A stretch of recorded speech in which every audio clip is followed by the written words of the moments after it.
ಎಲ್ಲರಿಗೂ ನಮಸ್ಕಾರ ಸ್ನೇಹಿತರೆ. 2026 ಏಪ್ರಿಲ್ 2 ದವನದ ಹುಣ್ಣಿಮೆ ಬಂದಿದೆ. ಈ ದಿನ ರಾತ್ರಿ ಮಲಗುವ ಮೊದಲು ಈ ಗ್ಯಾಸ್ ಸ್ಟವ್ ಕೆಳಗಡೆ ಇಡಿ ಸಾಕು. ಬೆಳಗಾಗುವಷ್ಟರಲ್ಲಿ ಲಕ್ಷ್ಮೀದೇವಿ ಕೋಟಿಗಟ್ಟಲೆ ಹಣವನ್ನು ಸುರಿಸುತ್ತಾಳೆ. ನಿಮ್ಮ ನೀರಿನ ಕೊರತೆಯನ್ನು ನೀಗಿಸುತ್ತದೆ. ನಿಮ್ಮ ಎಲ್ಲ ಆರ್ಥಿಕ ಸಮಸ್ಯೆಗಳು ಪರಿಹಾರವಾಗುತ್ತವೆ. ಈ ದಿನ ಲಕ್ಷ್ಮೀದೇವಿಗೆ ಅತ್ಯಂತ ಪ್ರಿಯವಾದ ದಿನ. ನಾವೆಲ್ಲರೂ ತುಂಬ ಕಷ್ಟಪಟ್ಟು ಸಂಪಾದಿಸುತ್ತೇವೆ, ಆದರೆ ಈ ಹಣ ಕೈಯಲ್ಲಿ ನಿಲ್ಲುತ್ತಿಲ್ಲ. ಅನಗತ್ಯ ಖರ್ಚುಗಳು ಹೆಚ್ಚಾಗುತ್ತಿವೆ. ಮನೆಯಲ್ಲಿ ಯಾವುದೋ ಒಂದು ರೂಪದಲ್ಲಿ ಆರ್ಥಿಕ ತೊಂದರೆಗಳು ಕಾಡುತ್ತಿವೆ ಎಂದು ಅನೇಕರು ಚಿಂತಿಸುತ್ತಾರೆ. ಆದರೆ ನಮ್ಮ ಪುರಾಣಗಳು ಮತ್ತು ಶಾಸ್ತ್ರಗಳ ಪ್ರಕಾರ ನಮ್ಮ ಮನೆಯಲ್ಲಿ ನಮಗೆ ತಿಳಿಯದೆ ನಾವು ಮಾಡುವ ಸಣ್ಣ ಪುಟ್ಟ ತಪ್ಪುಗಳು ಅಥವಾ ನಾವು ಪಾಲಿಸದ ಕೆಲವು ನಿಯಮಗಳಿಂದಲೇ ಈ ದಾರಿದ್ರ್ಯ ನಮ್ಮನ್ನು ಕಾಡುತ್ತದೆ. ಮುಖ್ಯವಾಗಿ ನಮ್ಮ ಅಡುಗೆ ಮನೆ ಲಕ್ಷ್ಮೀದೇವಿ ನೆಲೆಸಿರುವ ಅದ್ಭುತ ಸ್ಥಳ. ಅಡುಗೆ ಮನೆಯಲ್ಲಿರುವ ಗ್ಯಾಸ್ ಸ್ಟವ್ ಕೇವಲ ಅಡುಗೆ ಮಾಡುವ ವಸ್ತುವಲ್ಲ, ಅದು ಸಾಕ್ಷಾತ್ ಅಗ್ನಿದೇವನ ಸ್ವರೂಪ ಮತ್ತು ನಮ್ಮ ಹೊಟ್ಟೆ ತುಂಬಿಸುವ ಅನ್ನಪೂರ್ಣ ದೇವಿಗೆ ವಿಶೇಷವಾದ ಈ ಗ್ಯಾಸ್ ಸ್ಟವ್ ವಿಷಯದಲ್ಲಿ ನಾವು ಎಷ್ಟು ಜಾಗರೂಕರಾಗಿರುತ್ತೇವೆಯೋ ಅಷ್ಟು ಲಕ್ಷ್ಮೀ ಕಟಾಕ್ಷ ನಮ್ಮ ಮೇಲಿರುತ್ತದೆ. ಮುಖ್ಯವಾಗಿ ಈ ದಿನ ರಾತ್ರಿ ಮಲಗುವ ಮೊದಲು ಗ್ಯಾಸ್ ಸ್ಟವ್ ಕೆಳಗೆ ಇದನ್ನು ಇಟ್ಟರೆ ಸಾಕು. ಲಕ್ಷ್ಮೀದೇವಿಯ ಅನುಗ್ರಹ ಸಿಗುತ್ತದೆ ಎಂದು ಸಿದ್ಧಶಾಸ್ತ್ರ ಹೇಳುತ್ತದೆ. ಇದು ಬಹಳ ಶಕ್ತಿಶಾಲಿ ಪರಿಹಾರ. ಇದನ್ನು ನೀವು ಶ್ರದ್ಧೆ ಭಕ್ತಿಯಿಂದ ಮಾಡಿದರೆ ಖಂಡಿತವಾಗಿಯೂ ನಿಮ್ಮ ಮನೆಯಲ್ಲಿರುವ ನಕಾರಾತ್ಮಕ ಶಕ್ತಿ ಸಂಪೂರ್ಣವಾಗಿ ಹೋಗಿ ಬೆಳಗಾಗುವಷ್ಟರಲ್ಲಿ ಲಕ್ಷ್ಮೀದೇವಿಯ ಅನುಗ್ರಹ ನಿಮ್ಮ ಮನೆಯ ಮೇಲೆ ಮಳೆಯಂತೆ ಸುರಿಯುತ್ತದೆ. ಹಾಗಾದರೆ ಈ ದಿನ ರಾತ್ರಿ ಗ್ಯಾಸ್ ಸ್ಟವ್ ಕೆಳಗೆ ಏನನ್ನು ಇಡಬೇಕು, ಏನನ್ನು ಇಟ್ಟರೆ ಹಣದ ಸಮಸ್ಯೆಗಳು ದೂರವಾಗಿ ಧನಲಾಭ ಸಿಗುತ್ತದೆ ಎಂಬುದನ್ನು ಈಗ ನಾವು ಈ ವಿಡಿಯೋದಲ್ಲಿ ವಿವರವಾಗಿ ತಿಳಿದುಕೊಳ್ಳೋಣ.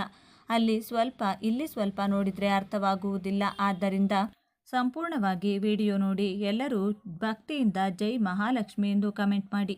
ಹಾಗೆಯೇ ಈ ವಿಡಿಯೋಗೆ ಲೈಕ್ ಮಾಡಿ. ಇನ್ನು ವಿಡಿಯೋಗೆ ಬಂದರೆ, ಪರಿಹಾರ ಮಾಡಲು ನಮಗೆ ಬೇಕಾದ ವಸ್ತುಗಳು ನಮ್ಮ ಮನೆಯಲ್ಲಿ ಸುಲಭವಾಗಿ ಸಿಗುತ್ತವೆ. ಒಂದು ಸಣ್ಣ ತಟ್ಟೆ, ಸ್ವಲ್ಪ ಅರಿಶಿನ ಕುಂಕುಮ, ಒಂದು ದಾಸವಾಳದ ಎಲೆ, ಕೆಲವು ಸಾಸಿವೆ ಮತ್ತು ಒಂದು ಸಣ್ಣ ಬೆಲ್ಲದ ತುಂಡು. ಈ ಎಲ್ಲ ವಸ್ತುಗಳು ಆಧ್ಯಾತ್ಮಿಕವಾಗಿ ಬಹಳ ಶಕ್ತಿಯುತವಾಗಿವೆ. ಈಗ ಪರಿಹಾರವನ್ನು ಹೇಗೆ ಮಾಡಬೇಕೆಂದು ವಿವರವಾಗಿ ಹೇಳ್ತೀನಿ. ಈ ದಿನ ರಾತ್ರಿ ನೀವು ಊಟ ಮುಗಿಸಿ ಅಡುಗೆ ಮನೆಯಲ್ಲಿ ಸ್ವಚ್ಛಗೊಳಿಸಿದ ನಂತರ ಮಲಗುವ ಮೊದಲು ಈ ಕೆಲಸವನ್ನು ಮಾಡಬೇಕು. ಏನೂ ಇಲ್ಲ, ಮೊದಲು ಒಂದು ಸಣ್ಣ ತಟ್ಟೆಯನ್ನು ತೆಗೆದುಕೊಳ್ಳಿ. ಅದರಲ್ಲಿ ನಿಮಗೆ ಬಟ್ಟಲು ತುಂಬ ಉಪ್ಪನ್ನು ತೆಗೆದು ಆ ತಟ್ಟೆಯಲ್ಲಿ ಹಾಕಿ. ಸಮುದ್ರ ಗರ್ಭದಿಂದ ಹುಟ್ಟಿದ ಉಪ್ಪು ಸಾಕ್ಷಾತ್ ಲಕ್ಷ್ಮೀ ಸ್ವರೂಪ ಎಂದು ನಮಗೆಲ್ಲರಿಗೂ ಗೊತ್ತು. ಆದ್ದರಿಂದ ಉಪ್ಪನ್ನು ಎಂದಿಗೂ ಕೆಳಗೆ ಚೆಲ್ಲಬಾರದು, ಕಾಲಿನಿಂದ ತುಳಿಯಬಾರದು ಎಂದು ಹಿರಿಯರು ಹೇಳುತ್ತಿರುತ್ತಾರೆ. ಸಾಕ್ಷಾತ್ ಶ್ರೀ ಮಹಾಲಕ್ಷ್ಮಿಯ ಅವಶ್ಯಕತೆ ಇರುತ್ತದೆ. ಆದ್ದರಿಂದ ಒಂದು ಹಿಡಿ ಉಪ್ಪು ಹಾಕಿ ಎಲೆಯ ಮೇಲೆ ಸ್ವಲ್ಪ ಅರಿಶಿನ ಮತ್ತು ಕುಂಕುಮವನ್ನು ಚಿಮುಕಿಸಿ. ಅರಿಶಿನ ಕುಂಕುಮ ಮಂಗಳಕರವಾದವು. ಅವು ಎಲ್ಲೆಲ್ಲಿ ಇರುತ್ತವೆಯೋ ಅಲ್ಲಿ ಶುಭವಾಗುತ್ತದೆ.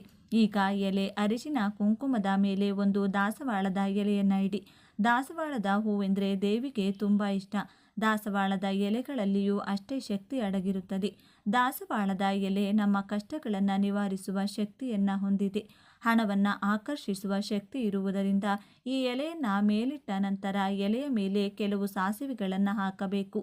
ಸಾಸಿವೆಗಳು ಮನೆಯಲ್ಲಿರುವ ದುಷ್ಟಶಕ್ತಿಗಳನ್ನು, ನರದೃಷ್ಟಿಗಳನ್ನು ದೂರ ಮಾಡಲು ಅದ್ಭುತವಾಗಿ ಕೆಲಸ ಮಾಡುತ್ತವೆ. ಸಾಸಿವೆಗಳು ಇರುವ ಜಾಗದಲ್ಲಿ ಯಾವುದೇ ಕೆಟ್ಟ ಶಕ್ತಿ ಬರುವುದಿಲ್ಲ. ಸಾಸಿವೆಗಳು ನಮ್ಮ ಕಷ್ಟಗಳನ್ನು ಬಹಳ ಸುಲಭವಾಗಿ ತೆಗೆದುಹಾಕುತ್ತವೆ. ಆದ್ದರಿಂದ ಸಾಸಿವೆಗಳನ್ನು ಹಾಕಿ. ನಂತರ ಆ ಪಕ್ಕದಲ್ಲಿ ಒಂದು ಸಣ್ಣ ಬೆಲ್ಲದ ತುಂಡನ್ನು ಇಡಿ. ಬಲವು ಸಿಹಿಯ ಸಂಕೇತ. ನಮ್ಮ ಜೀವನದಲ್ಲಿಯೂ ಸಿಹಿಯಂತಹ ಸಂತೋಷಗಳು ಬರಬೇಕು ಮತ್ತು ಆನಂದವು ತುಂಬಿ ಹರಿಯಬೇಕೆಂದು ಬಯಸುತ್ತಾ ಈ ಬೆಲ್ಲದ ತುಂಡನ್ನು ಅಲ್ಲಿಡಬೇಕು. ಹೀಗೆ ಸಿದ್ಧಪಡಿಸಿಕೊಂಡ ಆ ಪ್ಲೇಟನ್ನು ನಿಧಾನವಾಗಿ ತೆಗೆದುಕೊಂಡು ಹೋಗಿ ನಿಮ್ಮ ಗ್ಯಾಸ್ ಸ್ಟವ್ ಕೆಳಗೆ, ಅಂದರೆ ಮಧ್ಯದಲ್ಲಿ, ಯಾರಿಗೂ ಕಾಣದಂತೆ ಎಚ್ಚರಿಕೆಯಿಂದ ಇಡಬೇಕು. ಹೀಗೆ ಸ್ಟವ್ ಕೆಳಗೆ ಏಕೆ ಇಡಬೇಕು ಎಂಬ ಸಂದೇಹ ನಿಮಗೆ ಬರಬಹುದು. ನಮ್ಮ ಮನೆಯ ಮುಖ್ಯ ಶಕ್ತಿ ಕೇಂದ್ರ ಅಡುಗೆ ಮನೆ. ಅದರಲ್ಲಿ ಗ್ಯಾಸ್ ಸ್ಟವ್ ಎಂದರೆ ಅಗ್ನಿಹೋತ್ರ. ಎಲ್ಲಿ ಬೆಂಕಿ ಹುರಿಯುತ್ತದೆಯೋ ಅಲ್ಲಿ ದೈವಿಕ ಶಕ್ತಿ ಇರುತ್ತದೆ. ರಾತ್ರಿ ಇಡೀ ಈ ಶಕ್ತಿಶಾಲಿ ವಸ್ತುಗಳಾದ ಉಪ್ಪು, ಅರಿಶಿನ, ಸಾಸಿವೆ, ಬೆಲ್ಲ ಈ ವಸ್ತುಗಳನ್ನು ಗ್ಯಾಸ್ ಸ್ಟವ್ ಕೆಳಗೆ ಇರುವುದರಿಂದ ಆ ಸುತ್ತಮುತ್ತಲಿನ ಎಲ್ಲ ನಕಾರಾತ್ಮಕ ಕ್ಷೇತ್ರಗಳು ದೂರವಾಗುತ್ತೆ. ಉಪ್ಪು ಮನೆಯಲ್ಲಿರುವ ನಕಾರಾತ್ಮಕ ಶಕ್ತಿಯನ್ನು ಹೀರಿಕೊಳ್ಳುತ್ತದೆ. ಸಾಸಿವೆ ದೃಷ್ಟಿಯನ್ನು ಹೋಗುತ್ತದೆ. ಮರುದಿನ ಬೆಳಿಗ್ಗೆ ಏಳುವ ಹೊತ್ತಿಗೆ ನಿಮ್ಮ ಅಡುಗೆ ಮನೆಯನ್ನು ಸಕಾರಾತ್ಮಕ ಶಕ್ತಿಯಿಂದ ತುಂಬಿರುತ್ತದೆ. ಹಣವನ್ನು ಆಕರ್ಷಿಸಲು ಇದು ಬಹಳಷ್ಟು ಸಹಾಯ ಮಾಡುತ್ತದೆ. ಮರುದಿನ ಬೆಳಿಗ್ಗೆ ಎದ್ದ ತಕ್ಷಣ ಸ್ನಾನ ಮಾಡಿ ಆ ತಟ್ಟೆಯನ್ನು ತೆಗೆದು ಅದರಲ್ಲಿರುವ ವಸ್ತುಗಳನ್ನು ಯಾವುದಾದರೂ ಮರದ ಬುಡದಲ್ಲಿಯೋ ಅಥವಾ ಹರಿಯುವ ನೀರಿನಲ್ಲಿಯೋ ಹಾಕಬಹುದು. ಈ ದಿನಗಳಲ್ಲಿ ಅನೇಕ ಜನರು ರಾತ್ರಿ ಅಡುಗೆ ಮುಗಿದ ತಕ್ಷಣ ಆ ಪಾತ್ರೆಗಳು, ಬಾಣಲೆಗಳು ಎಲ್ಲವನ್ನ ಸ್ಟವ್ ಮೇಲೆ ಹಾಗೆಯೇ ಬಿಟ್ಟು ಸ್ಟವ್ ಒರೆಸದೆ ಮಲಗುತ್ತಾರೆ. ಇದು ಬಹಳ ದೊಡ್ಡ ತಪ್ಪು. ಹೀಗೆ ಮಾಡೋದ್ರಿಂದ ಲಕ್ಷ್ಮೀ ದೇವಿಗೆ ಕೋಪ ಬರುತ್ತದೆ. ಎಣ್ಣೆ ಕಲೆಗಳಿಂದ ತುಂಬಿದ ಗ್ಯಾಸ್ ಸ್ಟವ್ ಅನ್ನ ಹಾಗೆ ಬಿಡುವುದು ದಾರಿದ್ರ್ಯವನ್ನ ಆಹ್ವಾನಿಸಿದಂತೆ.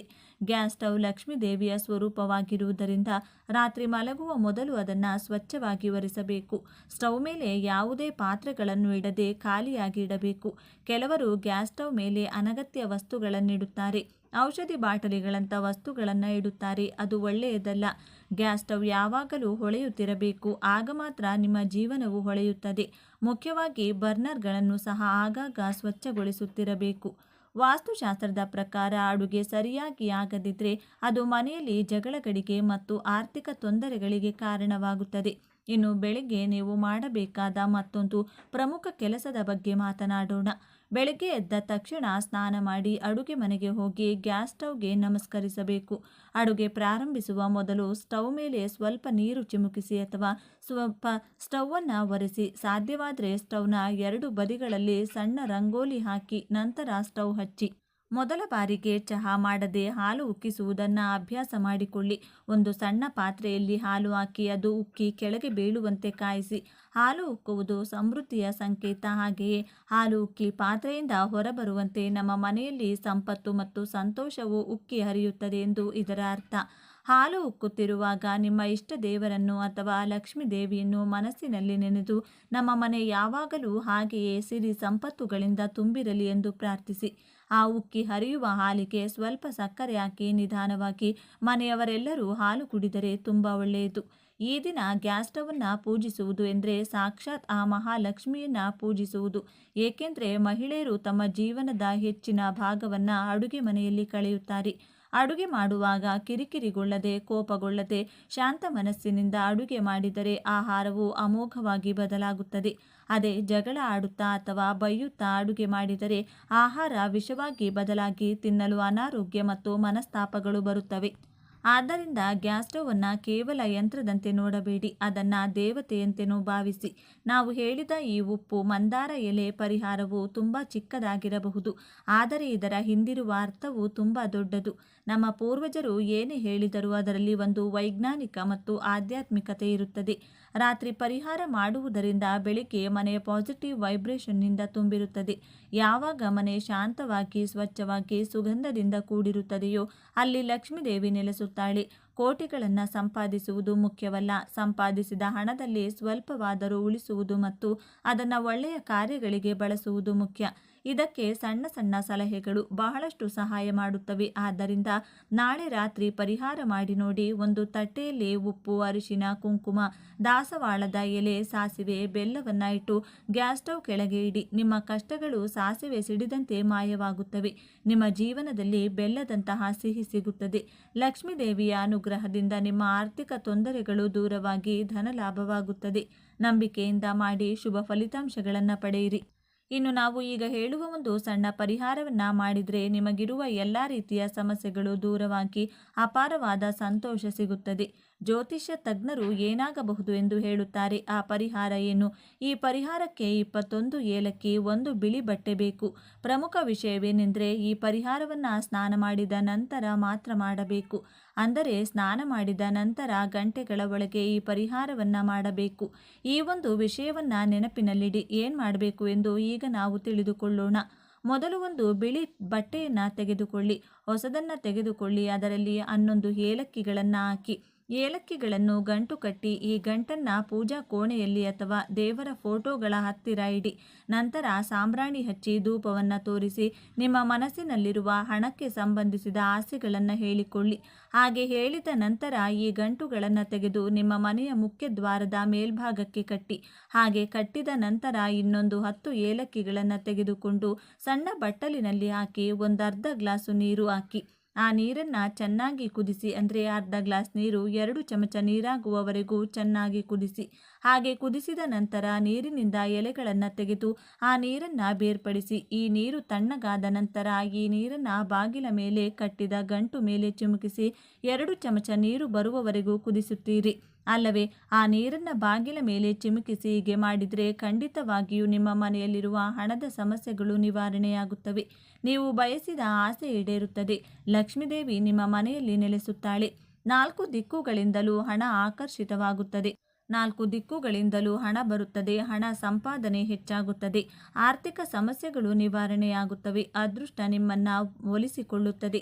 ಏಲಕ್ಕಿ ಗಂಟನ್ನು ಬಾಗಿಲ ಮೇಲೆ ಕಟ್ಟಿ ಅದರ ಮೇಲೆ ಏಲಕ್ಕಿ ನೀರನ್ನು ಚಿಮುಕಿಸುವುದರಿಂದ ಲಕ್ಷ್ಮಿ ಅನುಗ್ರಹ ಪ್ರಾಪ್ತವಾಗುತ್ತದೆ. ನಿಮ್ಮ ಮನೆಯಲ್ಲಿ ಸಕಾರಾತ್ಮಕ ಶಕ್ತಿ ನೆಲೆಸುತ್ತದೆ. ಹಣ ಬರುತ್ತಲೇ ಇರುತ್ತದೆ. ಹಣವು ಚೆನ್ನಾಗಿ ವೃದ್ಧಿಯಾಗುತ್ತದೆ. ಆದ್ದರಿಂದ ನೀವು ಸಹ ಈ ಪರಿಹಾರವನ್ನು ಮಾಡಿ ಶುಭ ಫಲಿತಾಂಶಗಳನ್ನು ಪಡೆಯಿರಿ. ಈ ಒಂದು ವಿಶೇಷ ಮಾಹಿತಿ ನಿಮಗೆ ಇಷ್ಟವಾದರೆ ತಪ್ಪದೆ ಜೈ ಸುಬ್ರಹ್ಮಣ್ಯ ಸ್ವಾಮಿ, ಜೈ ಲಕ್ಷ್ಮೀ ನರಸಿಂಹಸ್ವಾಮಿ ಅಂತ ಬರೆದು ಈ ವಿಡಿಯೋವನ್ನು ಎಲ್ಲರಿಗೂ ಶೇರ್ ಮಾಡಿ. ಮುಂದಿನ ಬಾರಿ ಮತ್ತೊಂದು ವಿಶೇಷ ದೈವ ಮಾಹಿತಿಯೊಂದಿಗೆ ಚಾನೆಲ್ ಮೂಲಕ ಭೇಟಿಯಾಗೋಣ. 2026 ಏಪ್ರಿಲ್ 2ರಂದು ದವನದ ಹುಣ್ಣಿಮೆ ಬಂದಿದೆ. ಜ್ಯೋತಿಷ್ಯ ಶಾಸ್ತ್ರದ ಪ್ರಕಾರ ಈ ಶುಭ ದಿನದಂದು ಕೆಲವು ನಿರ್ದಿಷ್ಟ ವಸ್ತುಗಳನ್ನು ಮನೆಗೆ ತರುವುದರಿಂದ ಆರ್ಥಿಕ ಪ್ರಗತಿ, ಸುಖ, ಶಾಂತಿ ಮತ್ತು ಸಮೃದ್ಧಿ ನೆಲೆಸುತ್ತದೆ ಎಂಬ ಅಚಲ ನಂಬಿಕೆ ಇದೆ. ಹಾಗಾದರೆ ಈ ದಿನ ನಿಮ್ಮ ಅದೃಷ್ಟ ಬದಲಿಸಲು ಮನೆಗೆ ತರಬೇಕಾದ ಆ 5 ಅದೃಷ್ಟದ ವಸ್ತುಗಳು ಯಾವುವು? ಕಂಪ್ಲೀಟ್ ಡೀಟೇಲ್ಸ್ ನೋಡೋಣ ಬನ್ನಿ. ಇನ್ನು ದಾಸವಾಳ ಹೂವಿನ ಗಿಡದಿಂದ ಈ ಒಂದು ಚಿಕ್ಕ ಪರಿಹಾರ ಮಾಡಿದರೆ ಒಂದೇ ಒಂದು ವರ್ಷದೊಳಗೆ ಚಿನ್ನದ ಒಡವೆಯನ್ನು ಕೊಂಡುಕೊಳ್ಳುತ್ತೀರಾ. ಈ ಮಾತು ಪಂಡಿತರು ಹಾಗೂ ನಮ್ಮ ಶಾಸ್ತ್ರಗಳು ಹೇಳ್ತಾ ಇದೆ. ಶಾಸ್ತ್ರಗಳಲ್ಲಿ ಹೇಳಿರುವ ಪ್ರಕಾರ ದಾಸವಾಳ ಗಿಡದಿಂದ ಮಾಡುವಂಥ ಪರಿಹಾರ ಏನು ಅನ್ನೋದು ಈ ವಿಡಿಯೋದಲ್ಲಿ ತಿಳಿಸಿಕೊಡ್ತೀವಿ. ಇದು ತುಂಬಾನೇ ಚಿಕ್ಕ ಪರಿಹಾರ, ಹಾಗೆ ಈಸಿ ಪರಿಹಾರ ಕೂಡ, ಆದರೆ ತುಂಬಾನೇ ಪವರ್ಫುಲ್ ಆಗಿದೆ. ಹಾಗಾಗಿ ವಿಡಿಯೋ ಫುಲ್ ಆಗಿ ಸ್ಕಿಪ್ ಮಾಡದೆ ನೋಡಿ. ಆದರೆ ಅದಕ್ಕೂ ಮುಂಚೆ ನೀವಿನ್ನು ನಮ್ಮ ಚಾನಲ್ನ ಸಬ್ಸ್ಕ್ರೈಬ್ ಮಾಡ್ಕೊಂಡಿಲ್ಲ ಅಂದರೆ ಖಂಡಿತ ಈಗಲೇ ಸಬ್ಸ್ಕ್ರೈಬ್ ಮಾಡ್ಕೊಳ್ಳಿ. ಹಾಗೆ ಈ ವಿಡಿಯೋ ಇಷ್ಟ ಆದರೆ ಮರೆಯದೆ ಒಂದು ಲೈಕ್ ಕೊಡಿ. ಎಲ್ಲರೂ ಭಕ್ತಿಯಿಂದ ಓಂ ಶ್ರೀ ಮಹಾಲಕ್ಷ್ಮಿ ನಮಃ ಅಂತ ಕಮೆಂಟ್ ಮಾಡಿ. ಸಮೃದ್ಧಿಯ ಸಂಕೇತ ಕಲ್ಲುಪ್ಪು. ಹಳೆಯ ಕಾಲದಿಂದಲೂ ಉಪ್ಪನ್ನ ಲಕ್ಷ್ಮಿಯ ಸ್ವರೂಪ ಮತ್ತು ಶುದ್ಧತೆಯ ಸಂಕೇತ ಎನ್ನಲಾಗುತ್ತದೆ. ಈ ದಿನ ಹೊಸದಾಗಿ ಒಂದು ಪ್ಯಾಕೆಟ್ ಕಲ್ಲುಪ್ಪು ಖರೀದಿಸಿ ಮನೆಗೆ ತಂದರೆ ಹಣಕಾಸಿನ ಹರಿವು ಸುಗಮವಾಗುತ್ತದೆ. ಇದು ಮನೆಯಲ್ಲಿರುವ ನಕಾರಾತ್ಮಕ ಶಕ್ತಿಯನ್ನು ಹೊರಹಾಕಿ ಶಾಂತಿ ನೆಲೆಸುವಂತೆ ಮಾಡುತ್ತದೆ. ಲಕ್ಷ್ಮಿಯ ರೂಪ ಅಕ್ಕಿ. ಅಕ್ಕಿಯನ್ನ ಅನ್ನಪೂರ್ಣೇಶ್ವರಿಯ ಸ್ವರೂಪವೆಂದು ಪರಿಗಣಿಸಲಾಗುತ್ತದೆ. ಈ ದಿನ ಹೊಸ ಅಕ್ಕಿಯನ್ನ ಮನೆಗೆ ತಂದು ತಟ್ಟೆಯಲ್ಲಿ ಹರಡಿ ಅರಿಶಿನ ಕುಂಕುಮದಿಂದ ಪೂಜಿಸಿ ಹಣ ಇಡುವ ಜಾಗದಲ್ಲಿಟ್ಟರೆ ಮನೆಯಲ್ಲಿ ಧನಧಾನ್ಯಗಳಿಗೆ ಎಂದಿಗೂ ಕೊರತೆಯಾಗುವುದಿಲ್ಲ ಎಂಬ ನಂಬಿಕೆ ಇದೆ. ಸೌಭಾಗ್ಯ ತರುವ ಅರಿಶಿನದ ಕೊಂಬು. ಮಹಾಲಕ್ಷ್ಮಿ ಮತ್ತು ವಿಷ್ಣುವಿಗೆ ಅತ್ಯಂತ ಪ್ರಿಯವಾದ ಅರಿಶಿನ ಸಕಲ ಶುಭ ಕಾರ್ಯಗಳ ಮೂಲ. ಈ ದಿನ ಸಮ ಸಂಖ್ಯೆಯಲ್ಲಿ ಅರಿಶಿನದ ಕೊಂಬುಗಳನ್ನು ತಂದು ತೋರಣ ಮಾಡಿ ಮುಖ್ಯ ದ್ವಾರಕ್ಕೆ ಕಟ್ಟಬೇಕು. ಇದರಿಂದ ಮನೆಯೊಳಗೆ ಧನಾಕರ್ಷಣೆಯಾಗಿ ವ್ಯಾಪಾರ ವ್ಯವಹಾರದಲ್ಲಿ ಲಾಭ ಉಂಟಾಗುತ್ತದೆ. ದೈವಿಕ ಶಕ್ತಿಯ ಶಂಖ. ಶಂಖವು ಪವಿತ್ರತೆ ಮತ್ತು ವಿಜಯದ ಸಂಕೇತ. ಈ ದಿನ ದಕ್ಷಿಣಾವರ್ತಿ ಶಂಖವನ್ನ ಮನೆಗೆ ತಂದು ಪೂಜಾ ಕೋಣೆಯಲ್ಲಿರಿಸುವುದರಿಂದ ಆರ್ಥಿಕ ಸಂಕಷ್ಟಗಳು ದೂರವಾಗುತ್ತವೆ. ಇದು ಮನೆಯ ವಾತಾವರಣವನ್ನು ಶುದ್ಧೀಕರಿಸಿ ದೈವಿಕ ಶಕ್ತಿಯನ್ನ ಆಕರ್ಷಿಸುತ್ತದೆ. ಅದೃಷ್ಟದ ಒಂಟಿ ಕಣ್ಣಿನ ತೆಂಗಿನಕಾಯಿ. ಸಾಮಾನ್ಯವಾಗಿ ತೆಂಗಿನಕಾಯಿಗೆ 3 ಕಣ್ಣುಗಳಿರುತ್ತವೆ. ಆದರೆ ಅಪರೂಪವಾಗಿ ಸಿಗುವ ಏಕಾಕ್ಷಿ ಅಥವಾ ಒಂಟಿ ಕಣ್ಣಿನ ತೆಂಗಿನಕಾಯಿ ಅತ್ಯಂತ ಶಕ್ತಿಶಾಲಿ. ಈ ದಿನ ಶುಭ ಮುಹೂರ್ತದಲ್ಲಿ ಇದನ್ನು ಮನೆಗೆ ತಂದು ಪೂಜಿಸಿದರೆ ನಿಮ್ಮ ಜೀವನದ ಎಲ್ಲ ಅಡೆತಡೆಗಳು ನಿವಾರಣೆಯಾಗಿ ಅದೃಷ್ಟ ಕುಲಾಯಿಸುತ್ತದೆ. ಇನ್ನು ನಾವು ಹಿತ್ತಲಲ್ಲಿ ಅಥವಾ ಮನೆ ಮುಂದೆ ದಾಸವಾಳ ಗಿಡವನ್ನು ಬೆಳೆಸಿದರೆ ಆ ಹೂವುಗಳು ಎಷ್ಟು ಸೊಗಸಾಗಿ ಬೆಳೆಯುತ್ತದೆಯೋ ಅಷ್ಟು ಸಮೃದ್ಧಿಯಾಗಿ ನಮ್ಮ ಜೀವನ ಕೂಡ ಇರುತ್ತದೆ ಎಂದು ನಮ್ಮ ಶಾಸ್ತ್ರಗಳು ಹೇಳುತ್ತಿದೆ. ದಾಸವಾಳ ದೇವತಾ ವೃಕ್ಷ. 5 ಕಲ್ಪವೃಕ್ಷಗಳಲ್ಲಿ ದಾಸವಾಳ ಗಿಡ ಕೂಡ ಒಂದು. ಮೊದಲನೆಯದು ಪಾರಿಜಾತ, 2 ಕಲ್ಪವೃಕ್ಷ, 3 ಹರಿಚಂದನ, 4 ಸಂತಾನ ವೃಕ್ಷ, 5ನೇದು ಮಂದಾರ ಗಿಡ. ಮಂದಾರ ಗಿಡ ಅಂದರೆ ದಾಸವಾಳ ಗಿಡ. ಈ 5 ಗಿಡಗಳನ್ನು ಪಂಚಕಲ್ಪ ವೃಕ್ಷಗಳು ಅಂತ ಕರೆಯುತ್ತಾರೆ. ಎಲ್ಲ ಕಾಲಗಳಲ್ಲೂ ಹೂ ಬಿಡುವಂತಹ ದಾಸವಾಳ ಗಿಡವನ್ನು ಮನೆಯಲ್ಲಿ ಬೆಳೆಸಿಕೊಂಡ್ರೆ ಆ ಮನೆಯಲ್ಲಿ ಎಂದೂ ಕೂಡ ಹಣಕ್ಕೆ ಕೊರತೆ ಬರುವುದಿಲ್ಲವಂತೆ. ಕೆಂಪು ದಾಸವಾಳ ಹೂಗಳನ್ನು ದೇವರಿಗೆ ಸಮರ್ಪಿಸಿ ಭಕ್ತಿಯಿಂದ ನಮ್ಮ ಕೋರಿಕೆ ಹೇಳಿಕೊಂಡ್ರೆ ಆ ಕೋರಿಕೆಯನ್ನ ದೇವರು ಸ್ವತಃ ಕೇಳಿಸಿಕೊಂಡು ಈಡೇರಿಸುತ್ತಾರೆ ಎಂದು ಒಂದು ಪುರಾಣ ವಚನವಿದೆ. ದಾಸವಾಳ ಗಿಡ ಮನೆ ಮುಂದೆ ಬೆಳೆಸುವವರು ಸಿಂಹದ್ವಾರದ ಪಕ್ಕದಲ್ಲಿ ಬೆಳೆಸಬೇಕು. ಅದೇ ಒಂದು ವೇಳೆ ಹಿತ್ತಲಲ್ಲಿ ಬೆಳೆಸುವವರು ಎಲ್ಲಿ ಬೇಕಾದರೂ ಬೆಳೆಸಬಹುದು. ನಮ್ಮ ಶಾಸ್ತ್ರಗಳು ಹೇಳಿರುವ ಪ್ರಕಾರ ಒಂದೊಂದು ದೇವರಿಗೆ ಒಂದೊಂದು ಪ್ರತ್ಯೇಕವಾದ ಹೂವೆಂದರೆ ಇಷ್ಟ ಇರುತ್ತದೆ. ಅವರ ಪೂಜೆಯಲ್ಲಿ ಆ ಹೂವನ್ನು ಬಳಸಿದ್ರೆ ನಮಗೆ ಬೇಗನೆ ಫಲ ಸಿಗುತ್ತದೆ. ಆದರೆ ಎಲ್ಲ ದೇವರು ದೇವತೆಗಳು ಇಷ್ಟಪಡುವಂತಹ ಹೂವು ಕೆಂಪು ದಾಸವಾಳ. ನಮಗೆ ಎಷ್ಟೋ ಬಣ್ಣದ ದಾಸವಾಳ ಹೂಗಳಿದ್ದರೂ ಕೂಡ ಕೆಂಪು ಬಣ್ಣದ ಹೂವಿಗೆ ಇರುವಂತಹ ಪ್ರತ್ಯೇಕತೆ ಯಾವ ಹೂವಿಗೂ ಕೂಡ ಇರುವುದಿಲ್ಲ. ದೇವರಿಗೂ ಕೂಡ ಆ ಕೆಂಪು ಬಣ್ಣದ ಹೂವೆಂದ್ರೇನೆ ತುಂಬಾ ಇಷ್ಟ. ಹಾಗಾಗಿ ನಿಮಗೆ ಯಾವ ಬಣ್ಣದ ಹೂವು ಇಷ್ಟ ಇದ್ದರೂ ಕೂಡ ಅದರ ಜೊತೆಗೆ ಈ ಕೆಂಪು ಬಣ್ಣದ ದಾಸವಾಳ ಹೂವನ್ನು ಕೂಡ ಮನೆಯಲ್ಲಿ ತಪ್ಪದೆ ಬೆಳೆಸಿ. ಈಗ ವಿಷಯಕ್ಕೆ ಬಂದ್ರೆ, ಪ್ರತಿಯೊಬ್ಬರಿಗೂ ಕೂಡ ಚಿನ್ನ ಅಂದ್ರೆ ತುಂಬಾನೇ ಇಷ್ಟ. ಮುಖ್ಯವಾಗಿ ಹೆಂಗಸರಿಗೆ ಚಿನ್ನ ಅಂದ್ರೆ ಎಷ್ಟು ಇಷ್ಟ ಅಂತ ಪ್ರತ್ಯೇಕವಾಗಿ ಹೇಳಬೇಕಾಗಿಲ್ಲ. ಪ್ರಾಣ ಬೇಕಾದ್ರೂ ಕೊಡ್ತಾರೆ ಹೊರತು ಚಿನ್ನನ ಮಾತ್ರ ಬಿಟ್ಟು ಕೊಡಲ್ಲ. ಅಷ್ಟೊಂದು ಇಷ್ಟ ಚಿನ್ನ ಅಂದ್ರೆ. ಆದ್ರೆ ನಮ್ಮ ಪುರಾಣಗಳಲ್ಲಿ ಇರುವ ಪ್ರಕಾರ ಚಿನ್ನದಲ್ಲಿ ಕಲಿಪುರುಷ ವಾಸ ಇರ್ತಾನೆ. ಮಹಾರಾಜ ಯಾವಾಗ ಕಲಿಪುರುಷನಿಗೆ ಚಿನ್ನದಲ್ಲಿ ವಾಸ ಇರೋಕೆ ಅನುಮತಿ ಕೊಟ್ಟರು, ಆ ಮರುಕ್ಷಣವೇ ಅವರ ಕಿರೀಟದೊಳಗೆ ಪ್ರವೇಶಿಸಿದ ಕಲಿಪುರುಷ ಅವರ ಪ್ರಾಣವನ್ನೇ ಬಲಿ ಪಡೆದುಕೊಂಡ. ಆದರೆ ಎಲ್ಲ ಚಿನ್ನದಲ್ಲೂ ಕೂಡ ಕಲಿಪುರುಷ ಇರುವುದಿಲ್ಲ. ಯಾರು ಅಧರ್ಮವಾಗಿ ಬೇರೆಯವರಿಗೆ ಮೋಸ ಮಾಡಿ ಚಿನ್ನ ಸಂಪಾದನೆ ಮಾಡಿರುತ್ತಾರೋ ಅಥವಾ ಬೇರೆಯವರ ಚಿನ್ನವನ್ನ ಕದ್ದಿರ್ತಾರೋ ಆ ಚಿನ್ನದಲ್ಲಿ ಮಾತ್ರವೇ ಕಲಿಪುರುಷ ವಾಸ ಇರ್ತಾನೆ. ಇಲ್ಲಿ ಎಲ್ಲರಿಗೂ ಕೂಡ ಜೀವನದಲ್ಲಿ ಚಿನ್ನ ಕೊಂಡುಕೊಳ್ಳಬೇಕು ಅನ್ನೋ ಆಸೆ ಇರುತ್ತದೆ. ಅವರ ಹತ್ರ ಎಷ್ಟು ಚಿನ್ನ ಇದ್ರೂ ಕೂಡ ಇನ್ನೂ ಜಾಸ್ತಿ ಬೇಕು ಅಂತ ಆಸೆ ಪಡುತ್ತಾರೆ. ಬಡವರು ಒಂದು ಓಲೆ ಕಳಿಸಿಕೊಂಡರೂ ಸಾಕು ಅನ್ಕೊಂಡ್ರೆ ಮಿಡಲ್ ಕ್ಲಾಸ್ ಅವರು ಚೈನ್ ಬೇಕು ಅಂತಾರೆ. ಶ್ರೀಮಂತರು ಹೊಸ ಡಿಸೈನ್ ಆಭರಣಗಳು ಯಾವಾಗ ಬರುತ್ತೆ ಅಂತ ಕಾಯ್ತಾ ಇರ್ತಾರೆ. ಹೀಗೆ ಎಲ್ಲರಿಗೂ ಕೂಡ ಚಿನ್ನ ಬೇಕು. ಅದೇ ರೀತಿ ನಿಮಗೂ ಕೂಡ ಚಿನ್ನ ಕೊಂಡುಕೊಳ್ಳುವ ಆಸೆ ಇದ್ರೆ ಈ ದಿನ ಮಿಸ್ ಮಾಡಬೇಡಿ. ನಾನು ಹೇಳುವಂತ ಈ ಪರಿಹಾರವನ್ನ ಮಾಡಿ ನೋಡಿ. ಇದನ್ನ ಬರೀ ಹೆಂಗಸರು ಮಾತ್ರವಲ್ಲದೆ ಗಂಡಸರು ಕೂಡ ಮಾಡಬಹುದು. ಇದಕ್ಕಾಗಿ ನೀವು ಯಾವುದಾದರೂ ಒಂದು ಕೆಂಪು ಬಣ್ಣದ ದಾಸವಾಳ ಹೂವಿನ ಗಿಡದ ಹತ್ರ ಹೋಗಬೇಕು. ಆ ಗಿಡ ನಿಮ್ಮ ಮನೆಯಲ್ಲಿಲ್ಲ ಅಂದ್ರೂ ಕೂಡ ಪರವಾಗಿಲ್ಲ. ಅಕ್ಕಪಕ್ಕದ ಮನೆ ಆಗಿರಬಹುದು ಅಥವಾ ಎಲ್ಲಾದರೂ ಪಾರ್ಕಲ್ಲೋ ರೋಡ್ನಲ್ಲಿರುವಂತಹ ಗಿಡಕ್ಕೆ ಸ್ವಲ್ಪ ನೀರು ಹಾಕಿ ನಮಸ್ಕಾರ ಮಾಡಿಕೊಳ್ಳಿ. ಬಳಿಕ ಆ ಗಿಡದಿಂದ ಒಂದು ಎಲೆಯನ್ನ ಕಿತ್ಕೊಳ್ಳಿ. ಆ ಎಲೆಯಲ್ಲಿ ಎಲ್ಲೂ ಕೂಡ ಡ್ಯಾಮೇಜ್ ಇರಬಾರದು. ಚೆನ್ನಾಗಿ ದೊಡ್ಡದಾಗಿರುವಂತಹ ಎಲೆಯನ್ನ ಕಿತ್ಕೊಂಡು ಬನ್ನಿ. ಆ ಎಲೆಯನ್ನ ಮನೆಗೆ ತಂದು ಚೆನ್ನಾಗಿ ತೊಳೆದು ಆ ಎಲೆ ಫುಲ್ ಕವರ್ ಆಗೋ ತರ ಅರಿಶಿನ ಹಚ್ಚಬೇಕು. ಅಂದ್ರೆ ಎಲ್ಲೂ ಕೂಡ ಹಸಿರು ಬಣ್ಣ ಕಾಣಿಸಬಾರದು. ಅಷ್ಟು ಚೆನ್ನಾಗಿ ನೀವು ಅರಿಶಿನವನ್ನ ಹಚ್ಚಬೇಕು. ಬಳಿಕ ಅದನ್ನ ಲಕ್ಷ್ಮೀ ದೇವಿ ಫೋಟೋ ಮುಂದೆ ಇಟ್ಟು ಅದರ ಮೇಲೆ ಎಷ್ಟಾಗುತ್ತೋ ಅಷ್ಟು ನೆನೆಸಿಟ್ಟಿರುವಂತಹ ಕಡಲೆ ಕಾಳುಗಳನ್ನ ಹಾಕಬೇಕು. ರಾತ್ರಿನೇ ನೆನೆಸಿಟ್ರೂ ಕೂಡ ಪರವಾಗಿಲ್ಲ ಅಥವಾ ಒಂದು 4 ಗಂಟೆ ಮುಂಚೆ ನೆನೆಸಿಟ್ರೂ ಕೂಡ ಪರವಾಗಿಲ್ಲ. ಆ ಎಲೆಯಲ್ಲಿ ಎಷ್ಟು ಹಿಡಿಸುತ್ತೋ ಅಷ್ಟು ಕಡಲೆ ಕಾಳುಗಳನ್ನು ಹಾಕಿ. ನೀವು ಕಡಲೆಕಾಳು ನೆನೆಸುವಾಗ ಸ್ವಲ್ಪ ಅರಿಶಿನ ಕೂಡ ಹಾಕಿ ನೆನೆಸಿರಬೇಕು.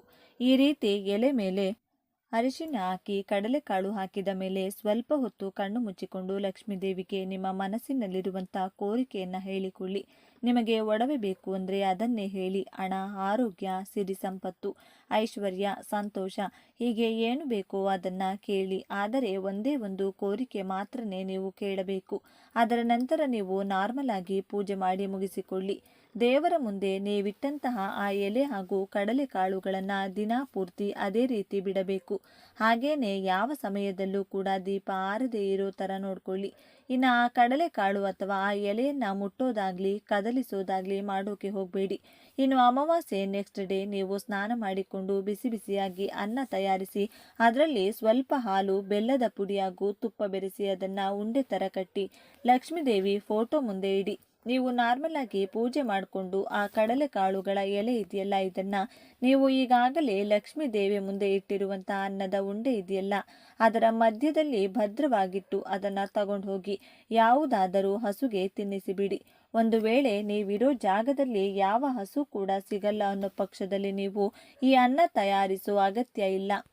ಬರೀ ಈ ಎಲೆಯನ್ನ ತಗೊಂಡು ಹೋಗಿ ಕಾಲುಗಳನ್ನು ಯಾವುದಾದರೂ ಪಕ್ಷಿಗೆ ಕೊಟ್ಟು ಆ ಎಲೆ ಮಾತ್ರವೇ ನೀವು ಯಾವ ಗಿಡದ ಎಲೆ ಕಿತ್ತು ತಂದಿರ್ತೀರೋ ಅದೇ ಗಿಡದ ಕೆಳಗೆ ಸ್ವಲ್ಪ ಮಣ್ಣು ಅಗೆದು ಅದರೊಳಗೆ ಈ ಎಲೆಯನ್ನ ಹಾಕಿ ಮುಚ್ಚಿಡಿ. ನೀವು ಹಸುಗೆ ಕೊಡೋದಿದ್ರೆ ಈ ಡಬಲ್ ಕೆಲಸ ಇರುವುದಿಲ್ಲ. ಎಲ್ಲ ಕೂಡ ಟೋಟಲ್ ಆಗಿ ಹಸುಗೆ ಕೊಟ್ಟು ಬಿಡಬಹುದು. ಹಸು ಸಿಗೋದೇ ಇಲ್ಲ ಅನ್ನೋರು ಮಾತ್ರ ಇನ್ನೇನು ಮಾಡೋಕ್ಕಾಗಲ್ಲ.